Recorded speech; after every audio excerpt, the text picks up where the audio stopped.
বাড়িতে কেউ আছেন? দাঁড়ান আসছি। অবশেষে আসছেন তাহলে? এত সময় লাগে একটা পার্সেল দিতে? মানে আপনাদের কি কোনো টাইম সেন্স নাই? বুঝলাম না আমি। দেন পার্সেল দেন। সরি, আমি ঠিক বুঝলাম না। আপনি মনে হয় উল্টো। কোনো উল্টো বুঝছি না, আপনি উল্টো বুঝছেন। পার্সেল দেন, দিয়ে আপনি যান। হাসতেছেন কেন আপনি? কি মেয়ে দেখলে হাসতে ইচ্ছা করে? পার্সেল দেন, দিয়ে আপনি আপনার রাস্তা মাপেন। জি, আমি পার্সেলটা এতবার চেয়েছেন আমি দিয়ে দিতাম, কিন্তু আনফরচুনেটলি আমি ডেলিভারি ম্যান না। তাহলে আপনি এখানে কাকে চান? জিতু। মা, জিতু। মা কে যেন আসছে। কি বাবা তুমি? আসসালামু আলাইকুম আন্টি। ওয়ালাইকুম আসসালাম। ভালো আছেন? হ্যাঁ। জি, আমি জিতুর ফ্রেন্ড। ও, জিতু তো আমাকে বলেনি তুমি আসবে। জিতু কোথায়? ও আছে, ওই টাকা খুচরা করছে। ডেলিভারি ম্যান, তাই না? হ্যাঁ, তোর এত বড় সাহস, তুই আমার বন্ধুকে ডেলিভারি ম্যান বানাস? হ্যাঁ, সব জায়গায় পাকনামি তোমার করতেই হবে এখন। ভাইয়া ব্যথা পাচ্ছি। আমার কি দোষ? উনি বলতে পারতো না সে তোমার বন্ধু? বলে নাই, কি করছে? ড্যাব ড্যাব করে তাকায় আছে। তাই বলে তুই এসব বলবি? হ্যাঁ, আর তোর কি মনে হয় তোকে আমি চিনি না? তুই যে বাচ্চা, তুই একবার কথা বলা শুরু করলে তোর আর থামার হুঁশ থাকে না। ব্যথা পাচ্ছি ভাইয়া।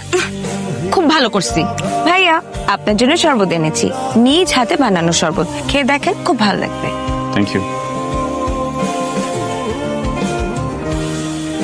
শরবত নাকি সল্টেড ড্রিঙ্ক? হ্যাঁ, শরবত, কিন্তু চিনির বদলে দিয়েছি লবণ। ভালো হয়নি ভাইয়া? নাইস। আপনি ট্রাই না করলে তো বুঝবেন না কত ভালো হয়েছে। প্লিজ। আমি শরবত খাই না, আসলে বড়লোকের মেয়ে তো। আমি খাই জুস, পাপায়া জুস।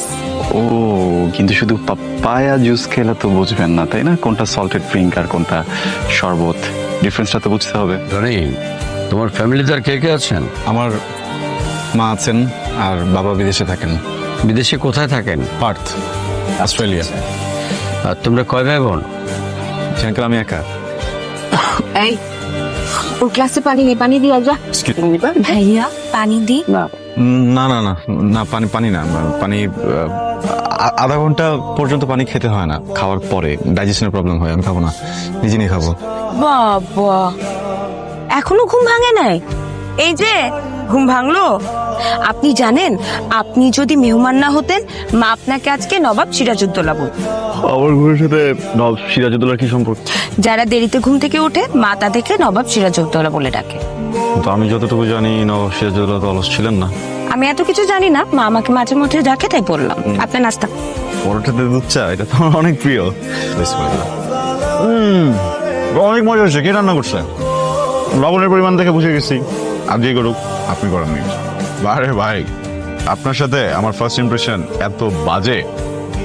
আপনি কোনো প্রশ্ন করা হচ্ছে খুব রিস্ক। একবার বানাইছেন ডেলিভারি ম্যান, আবার দেখা যাবে শেফ বানাই দিবেন, বুঝছেন না? ভাই রে ভাই। আচ্ছা বলেন তো, আমার কি দোষ? আমি একটা জিনিস অর্ডার করছি আরো 20 দিন আগে। তো ডেলিভারি ম্যানরা সাধারণত বাসার সামনে এসে জিজ্ঞেস করে বাসায় কি কেউ আছেন। এখন আপনি এসে জিজ্ঞেস করছেন বাসায় কি কেউ আছেন, তো আমি ভাবছি ডেলিভারি ম্যান। এখন আমি যখন আপনাকে ডেলিভারি ম্যান ভাবলাম, আপনি কেন বললেন না আপনি ডেলিভারি ম্যান না? কিন্তু আপনি কেন আমার বড় ভাইকে দিয়ে আমাকে বকা খাওয়ালেন? এটা কি আমার দোষ? না, দোষটা একদম আমার। হ্যাঁ দোষ, বল। কিরে, ঘুম থেকে উঠে নাস্তা করছিস? হ্যাঁ, আমি নাস্তা করতেছি তো। আমি একটু বাজারে আসছি, আমার আসতে সন্ধ্যা হবে। তুই নাস্তা করে নীলার সাথে বাইরে বের হ। আমি নীলাকে বলে দিচ্ছি তোকে গ্রামটা ঘুরে দেখাবে। আরে না না না, তুই আয়, তোকে নিয়ে যাবো, সমস্যা নাই। আমি তো পারতেছি না, বুঝিস না কেন? গরম পিঠা এখনই খান, নইলে পরে আর ভালো লাগবে না। হাতে ময়লা, এই হাত দিয়ে তো খাওয়া যাবে না, খাওয়া দিতে হবে।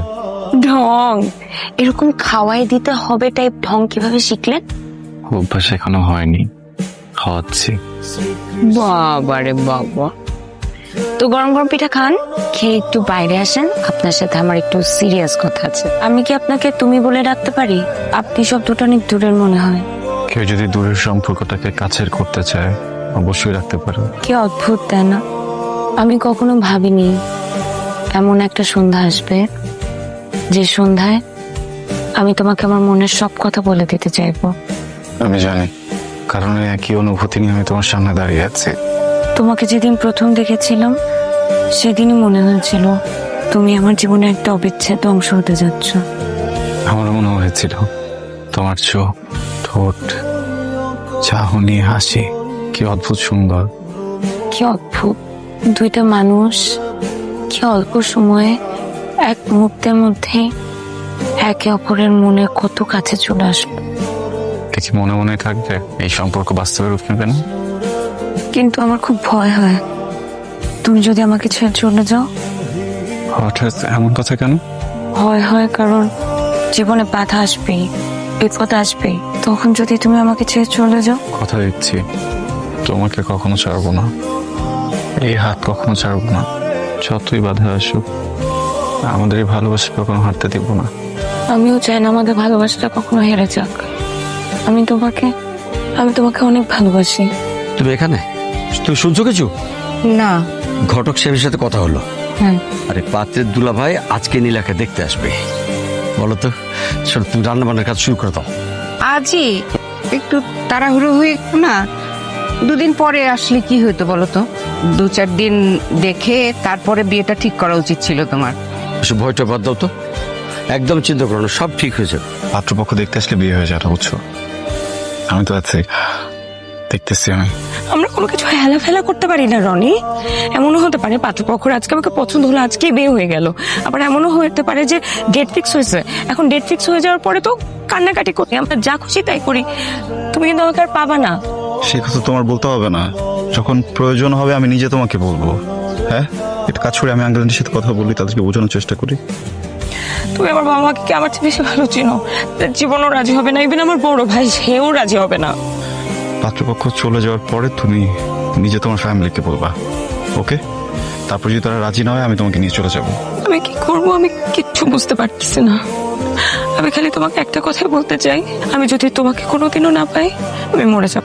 আমাদের মেয়ে বলে বলছি না, ইনশাল্লাহ যে ঘরে যাবে সে ঘরে আলোকিত করে রাখবে আমার মেয়ে। ইনশাল্লাহ। মাশাআল্লাহ, মেয়ে আমার খুব পছন্দ হয়েছে। আলহামদুলিল্লাহ, আলহামদুলিল্লাহ। বাকি আলোচনা আমাদের পারিবারিক বৈঠকে ইনশাল্লাহ ঠিকঠাক হয়ে যাবে, এটা নিয়ে সমস্যার কিছু নেই। বুঝলেন নীলার মা, আমি জানতাম আমার মেয়েকে ওরা পছন্দ না করে পারবেই না, কারণ আমার মেয়ে তো আর দেশে মেয়ে না, সোনার টুকরা মেয়ে। এমন ভাবে বলছো যে মেয়ে তোমার একার, আমার না বুঝি? কিরে চুপ করে আছিস কেন? ছেলে পছন্দ হয়নি? আমি এখন বিয়ে করতে চাই না বাবা। আমি রনিকে পছন্দ করি মা, আমি ওকে বিয়ে করতে চাই। তোর এত বড় সাহস হয় কি করে? হ্যাঁ, তুই জানিস ওর সাথে সম্পর্ক মানে এই সমাজে আমরা কারো সামনে মুখ দেখাতে পারবো না। তোর বাবা মা ওকে দত্তক এনেছিল, এরকম একটা নামহীন পরিচয়হীন ছেলের সাথে তোর বিয়ে দিয়ে কিভাবে? আর একবার যদি ওর নাম মুখে আনিস আমি তোর জিভ টেনে ছিঁড়ে ফেলবো। এতদিনের বন্ধুত্ব তুই আমার বোনের জন্য শেষ করে দিতে পারলি, শেষ করে দিলি। হ্যাঁ, তোর বন্ধু ভাবছিলাম, তোর ভাইয়ের মতো ভালোবাসছিলাম, আমার ফ্যামিলিতে নিয়ে আসলাম, আর তুই এটা কি করলি হারামজাদা? তুই আমার বিশ্বাস শেষ করে দিলি। হ্যাঁ জিতু ভাই, আমি তোর বিশ্বাস ভাঙিনি, আমি খারাপ কিছু করিনি ভাই, বিশ্বাস কর।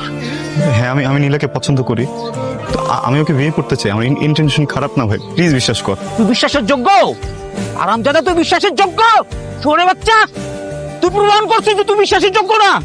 বেইমানের বাচ্চা বেইমান, তোর তো বিশ্বাস করে আমার বাড়িতে আনছিলাম, আমার ফ্যামিলিতে আনছিলাম, বোনের সামনে আনছিলাম, বাবা মার কাছে আসছিলাম, তুই প্রমাণ করছিস তুই একটা বেইমানের বাচ্চা, বেইমান। জিতু প্লিজ, প্লিজ এভাবে বলি। জিতু, আমার মনে হয়েছিল যে তোকে হঠাৎ করে বললে তুই ব্যাপারটা নিতে পারবি না, এই জন্য আমি একটু।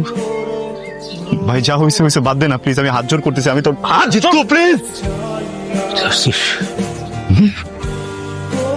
তোর সামনে দুটো রাস্তা খোলা আছে, এক তুই সসম্মানে নিজের মতো করে চলে যাবি, নাইলে তোর বেজ্জতি করে বাইর করে দেবো।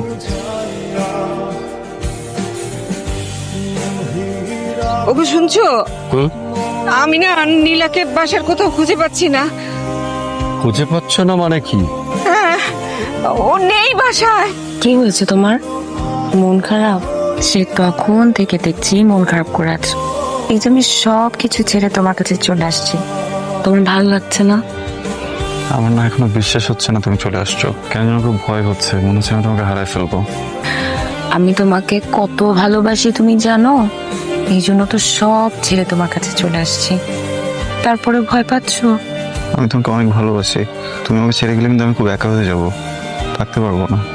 এই পৃথিবীতে সবাইকে একদিন না একদিন চলে যেতে হবে, ভবিষ্যতে কি হবে সেটা ভেবে বর্তমান নষ্ট করার কোনো কারণ আছে বলো? আমি কি তোমাকে ছেড়ে কোনোদিন যাব না, কিন্তু একটা কথা মনে রেখো, তুমি যদি আমাকে ছেড়ে কখনো চলে যাও আমার কিন্তু যাওয়ার আর কোনো জায়গা থাকবে না। সব সেটিং দেয়া শেষ, সেই কর্নারের অন্তদেশ। আচ্ছা আমি আর এখানে থাকতে পারবো না। এই নীলা, নীলা কি হয়েছে? কই যাও? আমার একদম ভালো লাগছে না। ভালো লাগতেছে না মানে? আমার বাবা মা আর ভাইয়ের কথা অনেক মনে পড়তেছে। আমি এখানে থাকতে পারবো না। বলো, একটা মেয়ে বেঁচে থাকতে বাবা মা বাইরের মানুষের কাছে অপমান হবে, এটা কি মেনে নেওয়া যায়? নীলা তুমি কি বলতেছো? আমরা দুজনকে ভালোবাসি না? আমি তো বিয়ের জন্য সবকিছু রেডি করে ফেলছি। তুমি আমাকে ভালোবাসো না? আমি তোমাকে ভালোবাসি, আমি তোমাকে অনেক ভালোবাসি, কিন্তু আমার বাবা মার কাছে যেতে হবে। এই নীলা, এই ফাইজলামি করতেছো তুমি আমার সাথে? হ্যাঁ, একটা কথা বলবা না। শোনো, আমরা বিয়ে করবো মানে বিয়ে করবো, কথা বোঝা গেছে? কথা বুঝতে পারছো তুমি? কথা বলতেছো না কেন? এদিকে তাকাও, এদিকে তাকাও। আমরা দুজনকে বিয়ে করবো, আর কোনো কথা বলবো না। হ্যাঁ, পাগলামি করে না। আমার কথা বুঝতেছো নীলা? প্লিজ প্লিজ পাগলামি করো না প্লিজ। কিন্তু একটা জিনিস বুঝছো, আমার বাবা মা মানুষের কাছে অনেক অপমান হইতেছে। এটা কি হওয়া উচিত বলো? উচিত না। আমি বিয়ে করবো, কিন্তু আমাকে এখন মাফ করে দাও। আমি এসে যাবো। ওভার থিঙ্ক করতেছো, প্লিজ এটা করো না। নীলা, বোঝার চেষ্টা করো। আমি বলি সব ঠিক হয়ে যাবে, বুঝছো? আমি এসে যাবো। বিয়ের পর না সবাই সবকিছু মেনে নেয়, বুঝছো? আমি বুঝাই বলবো তোমার বাবা মাকে, প্লিজ। আরে দাঁড়াও না, তুমি বুঝতেছো না কেন? তুমি চলে গেলে আমার লাইফটা শেষ হয়ে যাবে। তুমি আমার কথাটা বোঝার চেষ্টা করো, প্লিজ। তুমি আমার থেকে ভালো কাউকে পাবো না, তোমার জীবন কেমন শুরু হয়ে যাবে। আরে ভালো করে পাবো না, ভালো করে পাওয়ার থাকলে তো আমি ভালো কারোর সাথে প্রেম করতাম। তুমি দাঁড়াও না। রাত কাটানোর জন্য আসছিলা? হ্যাঁ, প্রেম ভালোবাসা সবকিছু মিথ্যা। দেহের চাহিদা মিটানো থাকলে অন্য কারোতে মিটাইতা। আমার লাইফটা কেন নষ্ট করলা? কি করবো এখন? অন্য কারোতে মিটাতে পারতা না? তুমি একটা চিপ, তুমি এত চিপ। তোমাকে আমি সেই কখন থেকে বলতেছি, আমার বাবা মার কথা বলতেছি, আমার ভাইয়ের কথা বলতেছি। তুমি একটু বুঝলা না? আমি বুঝছি, আমি তোমারটা বুঝছি। তুমি আমারটা বুঝলা না? তুমি আমাকে এত বাজে একটা কথা বললা। তুমি কি মানুষ? তুমি তো মানুষ না, তুমি তো একটা জানোয়ার। সরি, যাও এখান থেকে। আমি কি করবো বুঝতেছি না। আমি কিছু বুঝতে পারতেছি না।